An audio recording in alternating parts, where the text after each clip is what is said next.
I didn't have many weekends left between now and Worlds, and so I appreciate you guys coming out. A little about me. Grew up in Maryland. Played every sport there was in high school: basketball, lacrosse, football. Lucky enough to go to college, James Madison. Played football down there. Went to the Georgia Force, the Arena League after that, so I played football professionally. Once you go, I know some of you guys are strength coaches, you probably hear from athletes when they come back.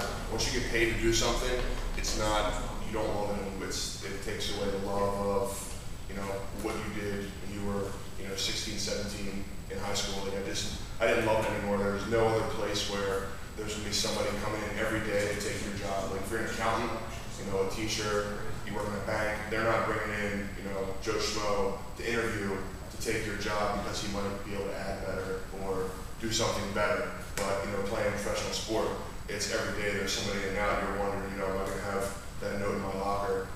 See ya, thanks for what you did, but you're expendable.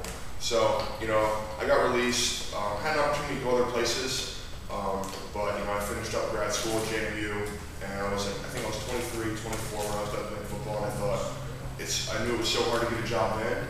I was like, I don't want to be 35 trying to get my first job. It's hard enough being 23 right out of college, let alone 35 with no experience other than putting a helmet on and running into people. That doesn't really get you far in the professional world. So, unless you're that Terry Tate linebacker guy, which is a question on the norm anymore and stuff. Came home, and probably like a lot of you guys and girls, I wanted something to do. I was just bored of going to the gym, just to go to the gym every day.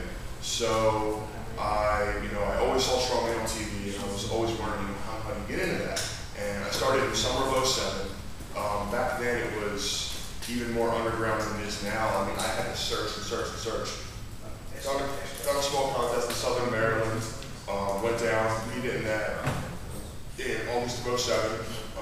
Ended up winning that. Went to nationals in Vegas.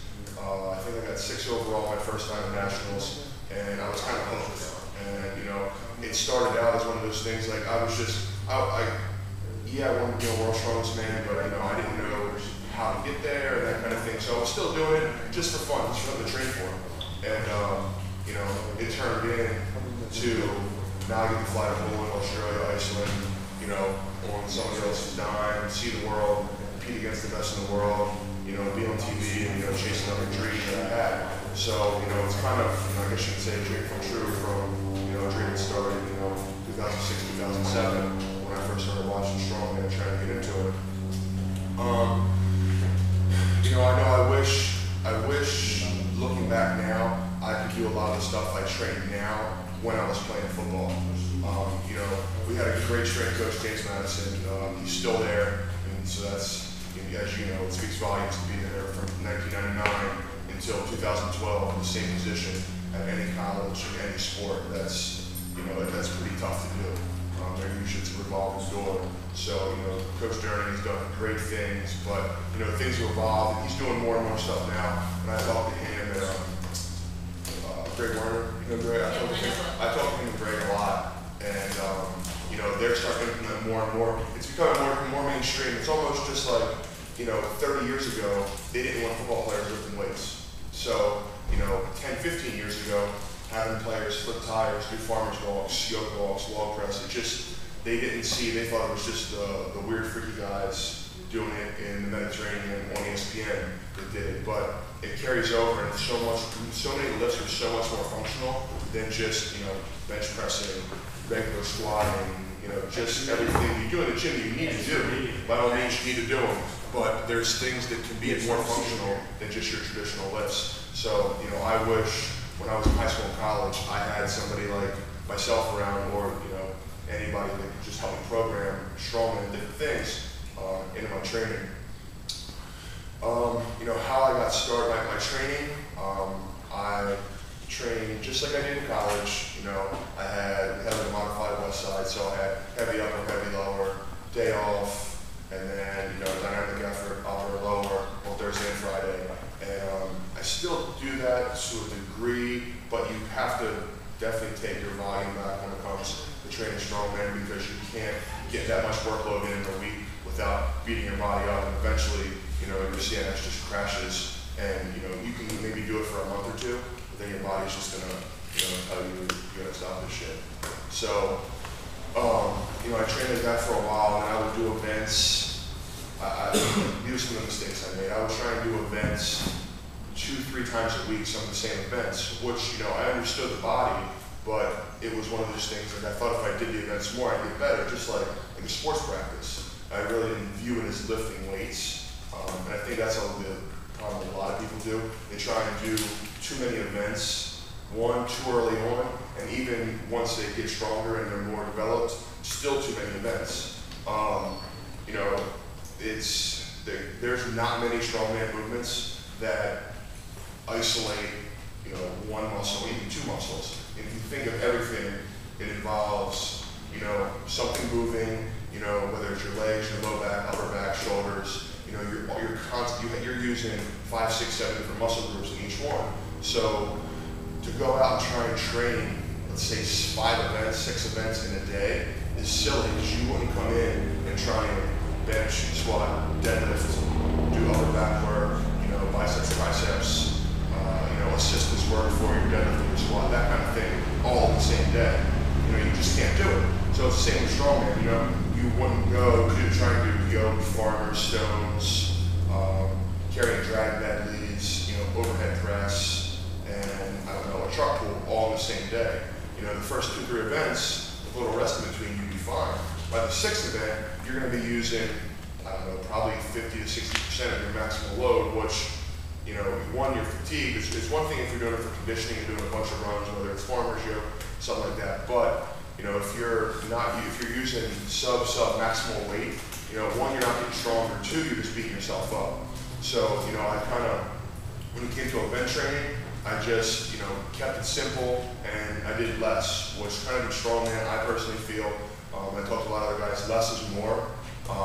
Because you can always go back and do more, but once you've crossed that line and say you've done 4 events, and you're burnt out for 2 or 3 days. If anybody's at a contest in here, you're done for, and that's only one. You're doing each event one time. So you're doing 5 lifts.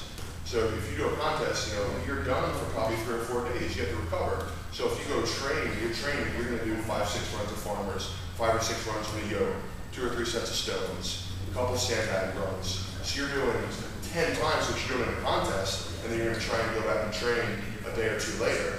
So, I went back to the drawing board and I looked at, hey, I'll focus on 2 events and then 1 conditioning type event every Saturday or Sunday or whatever day I was doing events.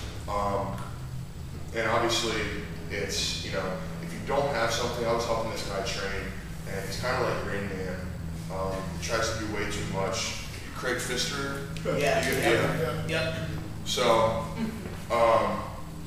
Craig refuses to not use chains and bands for every single lift. I swear to God, he uses chains on things I don't know how he does. He has some setups in his videos that looks like it should be in the movie Hostel or something. It's a torture chamber. So, and he wanted help on his overhead, so I started helping him. I said, if I see you using change, you're using change. So I'm going to come to your house, I'm going to cut them all in half, and I'm going to melt them in front of you. I think it hurt his feelings, I think. And I said, I will find a welding piece of machinery, and I will come cut all your chains right in half. And he's like, okay. So I helped him for 2 months, and he just wasn't, he wanted to always do more, but, everything, his numbers went up, and he's back to his old ways now, using his bands and his chains for overheads and squats and good mornings and banded, assisted, tricep pull downs. I don't even want to go there. But less is more. Like I said, do 2 events and then 1 conditioning event, whether it's a long farmer's run, long yoke runs or a medley of some kind of carries. But I'll pick the event coming up. Well, that's what I was getting at with Greg. He'll do the most absurd, retarded stuff. Is this being filmed? Is Greg going to see this? No. Okay. We'll edit this out. We'll take it out. He'll do max keg load for heights. You'll never see in the contest. So like when he's doing things that aren't going to help you get better, it's like a football player going out and throwing shot put for 100 yards, do a 100-yard shot put. Like it's not going to help him be a better football player. So he was doing he was making up these crazy events and feeling good because he was PRing, but he'll never see him in a contest, so it doesn't matter how good he's getting at.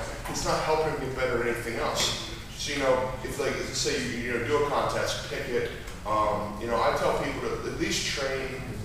Give it like 2 or 3 months to train. You get a feel for everything. And event-wise, each weekend do 2 of the 5 or 6 events. Don't go crazy. Obviously, if there's something you're better at, you don't need to kill it on a Saturday. If there's a weakness, you can hit it 2 Saturdays in a row, do something different as the other event. And obviously, I just do 2 because I've done so much. Like I only need to do 2 events on a Saturday. But if you want to do 3, there's no obviously limit, and everybody's body's different. But 2 or 3 events, I think, is the max that you'll get out of a solid workout when it comes to just event-specific training. Just because I said, your body breaks down, you don't realize that, you do a couple heavy yoke runs, you feel fine, but then all of a sudden you start doing, let's say, farmers, your body's just beat up from, running with 800 pounds on your back for 100 feet, it takes a lot out of you. You think, well, it's only, let's say, 10 seconds, and I'm only running 100 feet, your whatever 150 to 250 pound body is carrying 4 to 5 times whatever it weighs on top of it across pavement. It beats you up. So pick two events and train them, and obviously focus more on your weakness. And that's another thing. A lot of people you have to leave your ego at the door. If you're good at something, don't do it as much. You don't need to, obviously. If you're a great yoke walker or stones, you obviously don't need to do them every week. You'll get better and you need to do them, but focus on the things you're not as good at. So when you go to a contest, you don't want to go to a contest and get first in 2 or 3 things that you're really good at, and you've been training them because you're good at them, and get last in the other 2 or 3 because you sucked at them, and you've been avoiding them because they're hard to train. So, focus on your weeknesses. Like I said, leave your ego at the door because it's going to be different. Nothing in strongman is like anything that's in a gym. The clean and press on a log is nothing like a clean and press on a barbell. A clean and jerk for an athlete. It's totally different. It's a totally different muscle system, totally different, movement. It's totally different load on your shoulders. Your hands are placed different. The weights distributed different. It's a clean and press, but it's totally different than a regular log. People think squatting is similar to a yoke. I know guys that can squat 800 pounds and can't do it with a 400-pound yoke. I know guys that can squat 400 and they can run with a 700, 800-pound yoke. So there's really no carryover whatsoever. Focus on the events that you're not good at, because if you go to a contest, the guy that wins is probably going to be the most consistent. He might not be the best at every event, but he's the most consistent, through and through on all the events. He might have a 2nd place here, 1st place there, finish 3rd or 4th, but he's consistent. He's not getting dead last in anything because he didn't train. Obviously it's tough. I'll go through the events today and go over them, but if you can find somebody that's done them before, do it with them, watch video events. I've trained myself, I've never had a coach.